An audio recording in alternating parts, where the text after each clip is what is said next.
እሱ ከመጣ ወንድ ወንድ እየሸተትክ ነው። ስለዚህ ሚስቴን ቀምተክ ደግሞ እንዲሁ አልፋለምክም እያለው ይገኛል ማለት ነው። አሁን ላይ ኤፍራታ ከመድብል ፍቅር ቢጤ የያዛት ይመስላል። መድብል ግን ወዷትና ያው አፍቅሯት ሳይሆን ወንድሙን ብሩክን ለማግኘት የእናቱን ልጅ ሲል የገባበት ሲስተም ነው ማለት ነው። ኤፍራታ እንግዲህ ያው መድብል ከእኔማ ፍቅር ሳይዘው አይቀርም፣ በዚህ ላይ ደግሞ የልጆች እናት ትሆኛለሽ ብሎ የኔ ጥቁር አዝሙድ በጣም እኮ ቆንጆ ሴት ነሽ እያላት ይገኛል። ይሄም ደግሞ ልቧ ውስጥ ተቀርጾ ተቀምጧል ማለት ነው። እና ምሳሌ አጎቷ መድብል ዘፈን እንዲለቅና እንዲዘፍንላት አስገድደዋለች። እሱም እንግዲህ በጣም ደስ የሚል እውነት ትምህርት ያለው ዘፈን አንድ ዘፍኖላታል። ምሳሌም በዛ ተደስታ ነበረ። መድብል ይሄን ሁሉ የሚያደርገው የወንድሙ ልጅ ምሳሌን ያለማስከፋትና ስለ አባቷ እንዳታስብ እያደረገ በተለያዩ ነገሮች እያረሳሳት ይገኛል ማለት ነው። ዝና ለምንድን ነው ስለነ ካሌብ ሙልሲሳ ሲናገረው የተደነባበረው? ግራ ቀኙንስ ለምን ጎበኘ? ለምን ይመስላችኋል ማለት ነው? እንግዲህ መድብልን ከየት ነው ያወቅከው?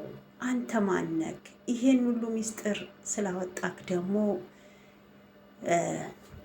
መስዋዕት ትከፍልበታለክ እያለው ይገኛል መድብልም ስለ ካሌብ ሙልሲሳ በሱ ምክንያት በሱ ወንጀል ያሰራቸው ስለ ካዳቸው ብቻ ብዙ ወጣቶች በእስር ቤት እድሜያቸውን እያሳለፉ ይገኛሉ። ስለዚህ ብዙ መረጃ አለው። እንግዲህ ዝዋይ ስላለው መሬት ሻሸመኔ፣ ሐዋሳ ብዙ ቦታ ጠርቶለታል ማለት ነው። እና ዝና እንግዲህ በጣም ነበረ መጀመሪያ ላይ የደነገጠው።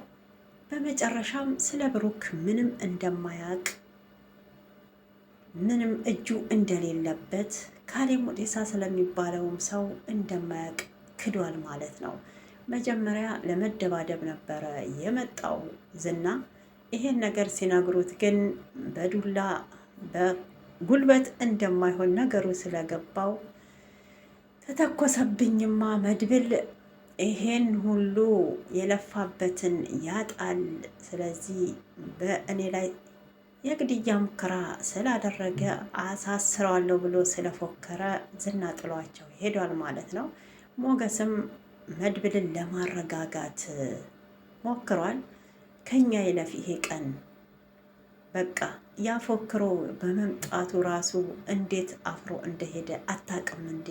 ዝና ማለት እኮ በጣም ከባድ ሰው ነው ብሏል ማለት ነው። እና እንግዲህ በኋላ መለስ ብሎ ወደ ራሱ ተረጋግቶ መድብል ሲያስበውም ዝና ሰውን ወንጀለኛ ለማድረግ እንጂ ወደ ወንጀል ውስጥ የራሱን ወንጀል ለመሸፈን የሚያደርግ ሰው እንደሆነ ጭንቅላቱ ምን ያህል ከባድ እንደሆነ ተረድቷል። ይሄም እንግዲህ አንድ አማራጭ ማህሌት እንድተባበራቸው ነግሯቸዋል ማለት ነው። ብቻ ይሳካለት ይሆን? ማህሌት ታሳልፋት ሰጠዋል።